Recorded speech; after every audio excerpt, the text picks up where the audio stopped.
Esta es una familia cubana. Al amanecer del sábado 15 de abril de 1961, aviones B-26 procedentes de bases norteamericanas bombardearon el aeropuerto y los terrenos de la FARC cercanos a su hogar. Ahora numerosas familias cubanas lloran a sus muertos. El mismo 15 de abril y a la misma hora, otros aviones B-26 bombardearon el aeropuerto civil de Santiago de Cuba y el de San Antonio de los Baños.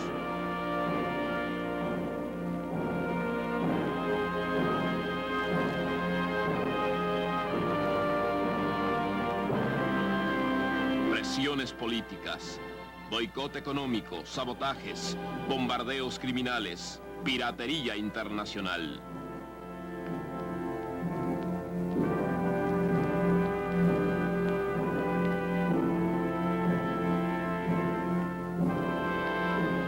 Nuestro pueblo desconocía cuándo y por dónde pretendían agredirnos los mercenarios patrocinados por el imperialismo norteamericano, pero se preparaba para resistir la invasión armada. Cuando el cambio de poderes entre Eisenhower y Kennedy, hubo una primera gran movilización.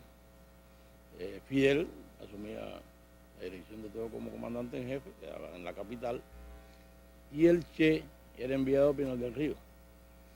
Entonces en Las Villas y Camagüey era el ejército central y Almeida era el jefe. Y en Oriente siempre iba Raúl, que era ministro de la Fuerza Armada, pero iba a asumir la dirección del ejército de Oriente. Y así fue en abril también de aquel año. Estudiando el mapa de Oriente, el lugar ideal para el enemigo era Baracoa, por la configuración montañosa de aquella parte del oriente del país. Entonces, el compañero Raúl decidió mandar un batallón reforzado.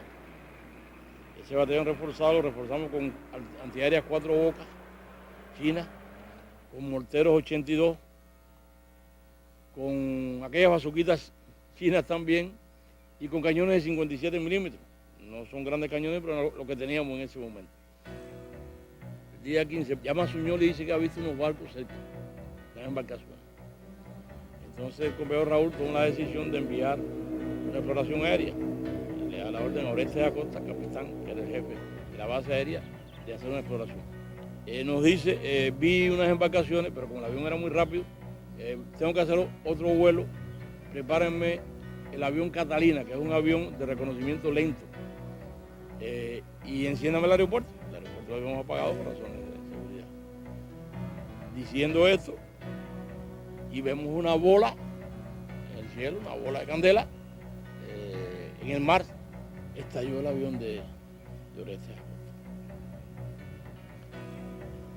No sabemos si fue un accidente, si fue tumbado por un avión yanqui, nunca se supo. Empieza a amanecer, me acuerdo del cielo aquel rosado, que es como en Oriente sale antes de ponerse blanco, claro. Y vemos que viene un avión cubano, inesperado, nadie esperaba un avión. Se acerca y empieza a disparar contra el aeropuerto. Entonces, ellos se retiraron y nosotros nada más tuvimos algunos artilleros heridos.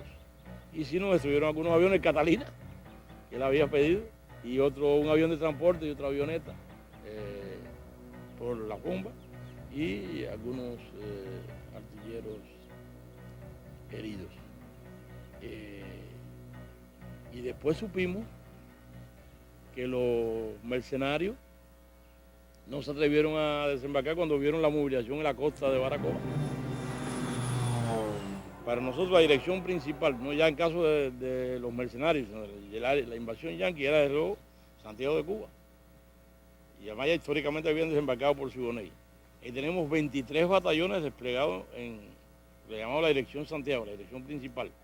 Inmediatamente Raúl, temprano, serían las 7:30, 8 de la mañana, habló por radio, un discurso muy enérgico, denunciando la agresión que habíamos sufrido en el aeropuerto de Santiago, y la batalla aérea victoriosa, diría yo, que ahí habíamos sostenido con los aviones camuflados nuestros y eran del enemigo, y llamó a la movilización general y a dar instrucciones de no solo los que componían las unidades, sino las organizaciones de masa, la lucha total y mantener la producción, desde luego.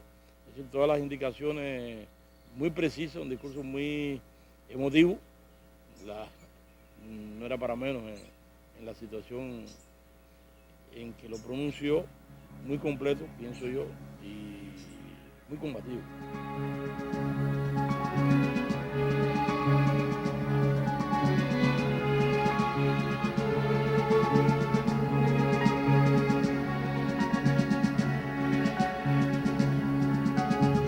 En los primeros meses de la revolución, la CIA se esmeró a fondo para acabar con la revolución, como continuidad de lo que había hecho desde antes del 59 para evitar el triunfo. Según los propios documentos, los estudios realizados sobre este asunto por el inspector general de la CIA, Lyman Kirkpatrick, esta operación subversiva comenzó a organizarse desde agosto de 1959.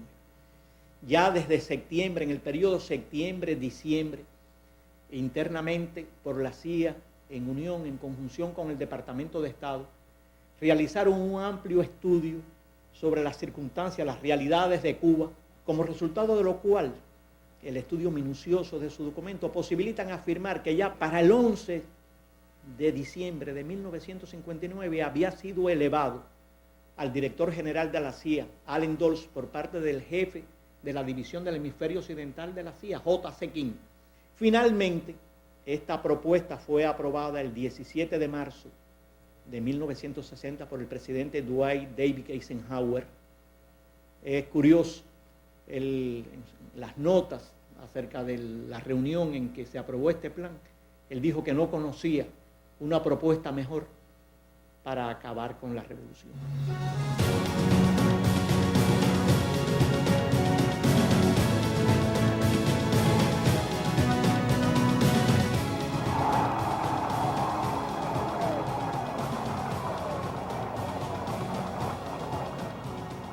Llega el 1 de enero y aquello fue histórico para nosotros.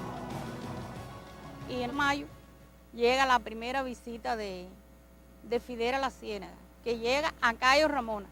Yo era prácticamente un muchacho, una gente joven de aquí. Cuando sentimos el ruido aquel, gente de Ciénaga, un ruido, un tareco aquel que bajaba. Cuando se tiró y que se bajó, que en un brazo allí, empezó a conversar con la gente, a reunirse por aquí y por allá. Todo el mundo salió como si hubiera bajado un dios. Primero preguntó de cuántas casitas había aquí, el hermano mío le dijo la cantidad que había. Le dijo, bueno, vamos a mandar a hacer 72 casas, que son estas casas tan nuevas. Se hicieron. Y entonces hizo la cooperativa, se llamaba Antonio Guitera, que empezó con el INRA. Y después pasó a esto, fue al Parque Nacional. Entonces miró las casas, unas casitas de guano y tabla, y caminó un poco para allá y para acá, nos preguntó si era en la casa de nosotros, sí. Nos dijo que iba a mandar a hacer un censo entre El Lechal o Cayo Ramona, El Lechal y Bermeja. Y se hizo un censo y habían 70 casas de familia en estos tres batalles. Mandó a hacer las casitas, preguntó cómo era el transporte aquí, le dijimos que era una línea de ferrocarril hasta Covadonga, el ingenio. Dijo, por aquí voy a hacer una carretera y una carretera por aquí hasta Playa Larga. Y así, al poco tiempo ya teníamos todas las casas hechas y las carreteras hechas por acá. Lo que él deseaba en la Ciénaga era ayudar a los campesinos, maestros, médicos, escuela, carretera, luz eléctrica y un centro turístico, porque vio muy linda la playa. Construir un centro turístico en este lugar.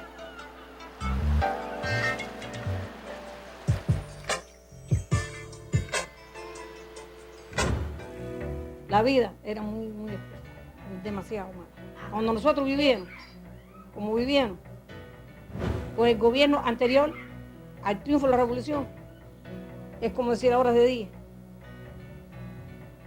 y luego de noche. No había trabajo, no había carretera, no había luz, no había las atenciones que tenemos hoy. Comer lo que pudiera. Si hacía algún trabajito y podía comer un poco de harina comía. Y si el día que no podía, se podía comer un boniato, y el día que mucha gente no comía nada se comía. Eso pasó, aunque mucha gente no lo cree. Mi pobre madre pasó mucho trabajo, mucho. Pues criarnos a nosotros, nos tuvo que, mucho de ellos los tuvo que regalar porque no podía. Regalar los nodazos a la gente que lo pudiera tener. Porque no podía, se le moría. No es regalarlo, sino decirle, mira, fulano, tú tienes mejor situación, como esa gente que estamos hablando, para que me atiendan a mis hijos, hasta que yo pueda. Una ocasión de esa, tenía un niño de 40 y un día que iba a cumplir,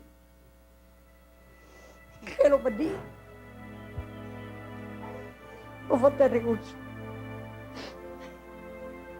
Lo fui a llevar a la onda de Abreu, que era donde teníamos nosotros los médicos ahí, y sin pañal. Y un hombre en la guagua y me dijo, mire señora, coge este periódico, póngase abajo ahí en el vestido porque usted llega al médico y ya va a llegar. No tenía ni pañal, no tenía pañal, no tenía pañal, no se podía, no, una vida muy dura. Fidel vino aquí por lo que es la parte de la Ciénaga, de aquí de Cayo Ramona. Vino y lo trajo aquí uno que le dicen Alejo el Mono, que hay poquito que se murió. Lo trajo en un camión por aquí, que aquí no había carretera, lo que había era un camino por ahí, que venía aquí a Girón. Lo trajo aquí, de ahí fue donde salió la idea de hacer un centro turístico aquí en Playa Girón. Y enseguida se empezó a trabajar. Y la situación económica era muy dura, aquí no había, como se dice a los cubanos, no había dinero con qué comprar eso. Y el comandante entendió darle el medicamento gratuito a los campesinos. Él estaba ahí en Guamá y trabajando ahí, haciendo planes que ellos tenían de aquí con la Ciénaga, todas las cosas que se hicieron aquí en la Ciénaga, y entonces ellos estaban ahí, y entonces dice que él dijo, bueno, ¿y dónde nosotros vamos a cenar? Ya le dijeron ahí a mi papá, le llamaron aparte, le dijeron que si era posible el comandante viniera a cenar aquí con nosotros. Entonces mi papá le dijo que sí. Y entonces ellos se quedaron unos cuantos aquí ayudando ahí a mi papá a inventar, a ver cómo se sentaban, las mesas, los tauretes, cómo hacían. Y entonces ellos se fueron. Después, como a las 6 de la tarde, viene Fidel. Entonces le pregunta a mi papá que si él tenía el lechón para la Nochebuena. Y mi papá le dijo que sí. Y le dijo, bueno, pues vamos a ver el lechón. Y entonces en esta foto, aquí se ve donde ya después de la comida empezaron a cantar. Y se ve Felipe Socorro, que después fue el esposo de Nemesi, que tocaba la guitarra.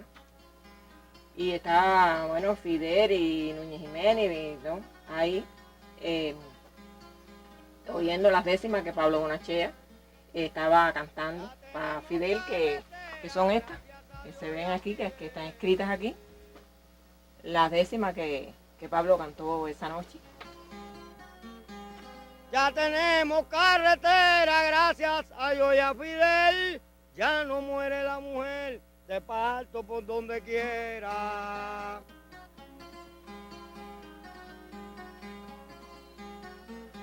Ahora sí es verdadera nuestra cubana nación.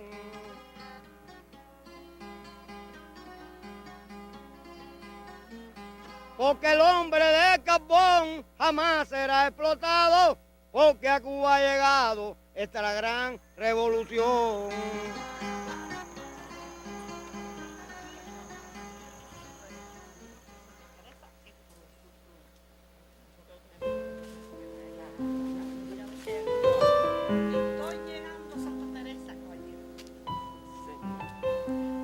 Desde que yo era muy pequeña, recuerdo el árbol el algarrobo grande. Mis hijos son muy buenos recuerdos. Son buenos y fueron un poco tristes porque cuando yo cargué a mi niña por primera vez en mis brazos fue en el año 68 y mi mamá había muerto en el 61 en el camión. Me dio tanta alegría verla que conté hasta la edad que pudiera tener mi mamá, que pudiera haber estado al lado mío, porque yo me puse muy mal y me hicieron una cesárea. Y entonces, pero fue bueno porque recibí mi primera hija. Tengo buenos recuerdos de Celia. Celia fue muy buena conmigo, muy buena, muy buena. Tan buena que llegó a verme llorar y acostarme así en un sofá y poner yo la cabeza en sus piernas y ella acariciarme y decirme que ella tenía una deuda con mi mamá que ella la quería cumplir conmigo. Y yo necesitaba de ese cariño en aquellos momentos.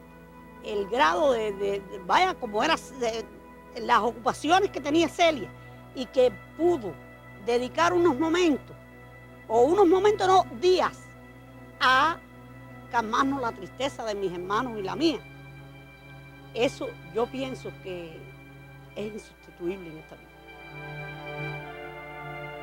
Otro de los recuerdos mejores que tuve en mi vida fue cuando tuve esos zapaticos blancos en mis manos, porque eran tantos los años que yo llevaba sufriendo por ellos, que cuando yo los tuve en mis manos, yo no le encontraba ocasión, porque mi mamá me había explicado tantas veces: mira, Nemita, aquí en la Ciénaga, tú estos zapatos, ¿cómo tú te vas a comprar un par de zapatos blancos? Eso es para caminar por las aceras, por el pueblo. Era verdad, yo vivía 1 kilómetro del batey donde podía lucir los zapatos. Luego, cuando ella me los dio, yo los vi tan lindos, me gustaba tanto, que yo era la que no le encontraba ocasión de ponerlos. Eso fue un sueño.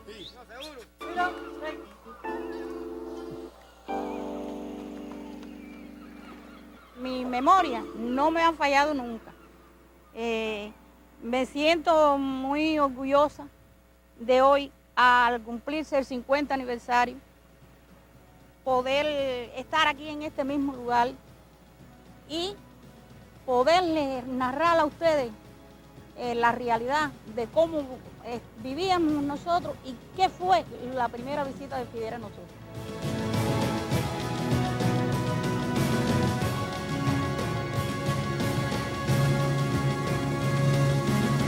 Desde el triunfo de la revolución, Cuba, los dirigentes cubanos sabían que la Organización de Estados Americanos siempre iba a responder a los intereses de Estados Unidos.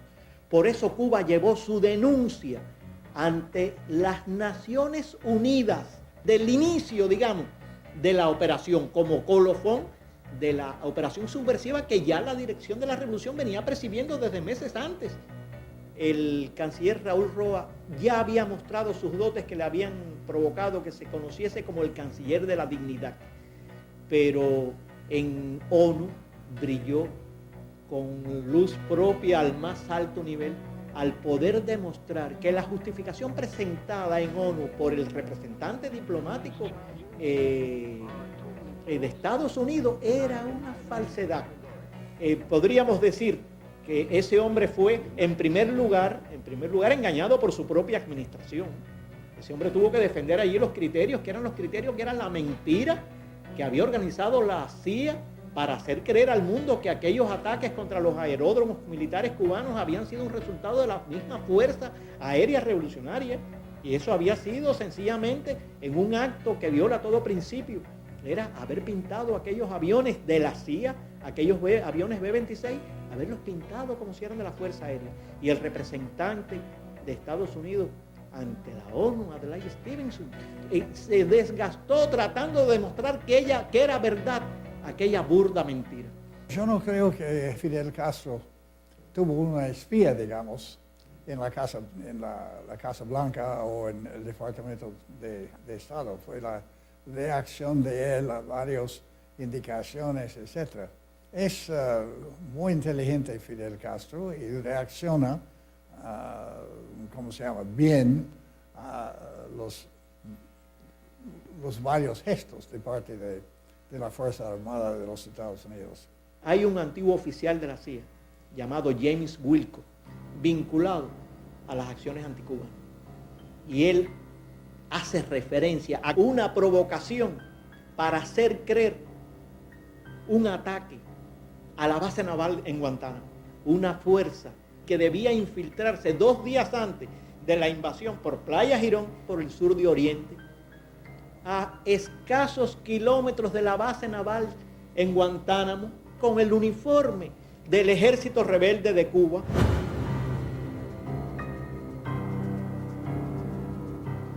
En su conjunto, aquella operación subversiva había tenido acciones de asesinatos de jóvenes brigadistas, de creación de bandas de bandidos en las montañas, de introducción de armas explosivos por nuestras costas, de entrenamiento de una fuerza paramilitar en el exterior, de planes de atentado contra el comandante en jefe. de guerra económica, de medidas diplomáticas de diverso tipo. Y ese componente paramilitar concluiría, daría el punto final a aquella operación para el derrocamiento de la revolución. Lo más importante es que en la propuesta de J. Saikin del 11 de diciembre de 1959 se mencionaba que la tarea más importante para acabar con la revolución era la eliminación del comandante en jefe. Se mencionan otros dos líderes revolucionarios. Se menciona al entonces comandante Raúl Castro y al comandante Ernesto Che Guevara. La CIA se puso en contacto con la mafia de Estados Unidos de inmediato. Y ya desde el otoño de aquel año, comenzaron los planes de asesinato del comandante en jefe. El jefe de la CIA, que trabaja sobre Latinoamérica, que este plot no va a tener éxito sin el asesinato de Fidel Castro, Raúl Castro y Che Guevara. Lo interesante es que asesinar a Fidel Castro era el secreto más importante del plot de invadir a Cuba, de la invasión a Girón. Había un plot especial que está paralelo a la invasión y llegó los fondos de este plot para asesinar a Fidel, para cortar la cabeza de la revolución, ¿no? Y crear un caos para crear una condición más fácil para éxito de la invasión. Tan secreto que, para empezar, aún no pasaron los detalles al jefe de la invasión, un tipo que se llama Jacob Esterline. Esterline me dijo en mi entrevista con él de los detalles de este plot de asesinar a Fidel Castro. Me dijo, ellos llegaron a mí, me pidieron $200,000 y ellos quieren de presupuesto tanto dinero, un cheque cada mes. Yo dije, yo no puedo pasar estos cheques tan grandes sin saber de qué se trata. Me dijo, bueno, tú no tienes un nivel suficiente alto en la CIA para saber estos detalles encubiertos, estos detalles secretos. Y él dijo, bueno, entonces yo no voy a firmar los cheques. Y finalmente pasaron a él la información. Este dinero es para pagar a los mafiosos a poner una pastilla de veneno en el helado o algo de la comida de Fidel Castro. Falló el plot y falló la invasión. ¿Por qué Kennedy no hizo preguntas? ¿Por qué Kennedy aceptó? Kennedy estaba de hecho arrinconado. Kennedy no tenía posibilidad de cancelar esta operación. Kennedy tenía la necesidad políticamente que la operación tuviera lugar, para decir, bueno, si fracasó es culpa de Eisenhower, pero yo lo hice. Aceptaron lo que le decía la CIA, la explicación un poco alocada de la CIA de cuál era la estrategia, y dieron el visto bueno a la operación. La CIA conspiró contra su propio presidente, contra el propio presidente Kennedy, para provocar la intervención militar directa del gobierno de Estados Unidos en esta operación. Ahí yo creo que está el germen de la intervención militar directa. Yo entrevisté al hombre que sustituyó a Bissell como jefe de operación encubierta de la CIA, Richard Helms, y me dijo, bueno, John Kennedy y su hermano Bob, a raíz de Bahía de Cochino, estaban como fieras. Lo que ellos querían era destruir a la revolución cubana, y si alguien dentro de la CIA se hubiera atrevido a decirle, mira, esto no es posible, esto no se puede lograr con las operaciones encubiertas, le hubieran dicho, mira, si usted no sabe hacerlo, nosotros vamos a encontrar a otro que sepa hacerlo, es decir, vamos a sacarlo a usted de su lugar. Y bueno, Bob Kennedy, que toma control de la CIA en lo que se refiere a las operaciones encubiertas contra Cuba. Ya no son los mismos jefes de la CIA que están al frente de esto, es Bob Kennedy. Y bueno, de ahí sigue toda esta embestida contra Cuba, todo este veneno contra Cuba, etcétera, etcétera. Y ustedes saben, es algo un poco alegórico, que el mismo día en que Kennedy es asesinado en Dallas, un agente de la CIA le está dando a un traidor cubano, ¿verdad?, un instrumento, un bolígrafo con veneno para asesinar a Fidel Castro.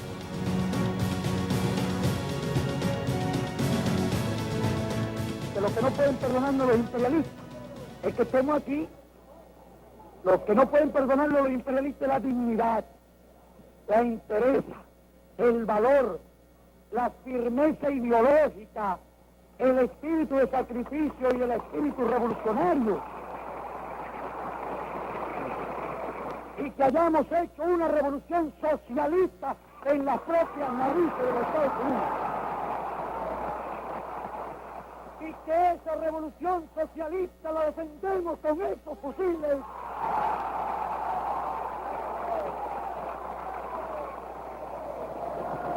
Y por esta revolución de los humildes y por los humildes y por los humildes, estamos dispuestos a dar la vida. El ataque de ayer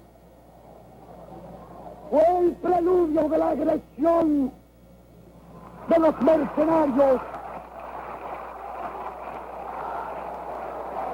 Compañeros, todas las unidades deben dirigirse hacia la sede de sus respectivos batallones en vista de la movilización ordenada para mantener el país en estado de alerta ante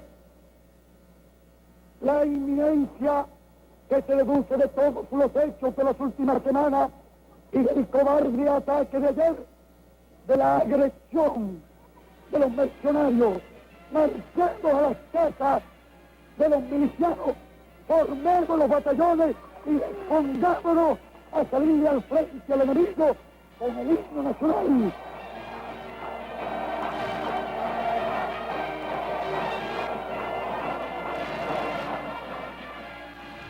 Era abril de 1961. Yo era director de esta escuela de cadetes que ya había graduado unos meses antes al primer curso de cadetes de la Revolución. 55 oficiales se habían graduado aquí en aquella ocasión. A las 2:40, el que estaba de guardia me avisó en mi habitación que el comandante en jefe me llamaba por teléfono. Me ordenó que me trasladara a la escuela de Matanzas y al frente de la misma que pasara a combatir un desembarco que se estaba produciendo por la Ciénaga de Zapata. Vuelve a llamar al comandante.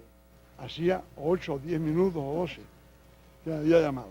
Comandante, estoy tomando las medidas, estoy organizando la salida hacia allá. Vamos a tomar los mapas. Monté en el vehículo, salimos de aquí a Cuatro Caminos, directamente a la carretera central. Al llegar a Matanzas ya estaba amaneciendo.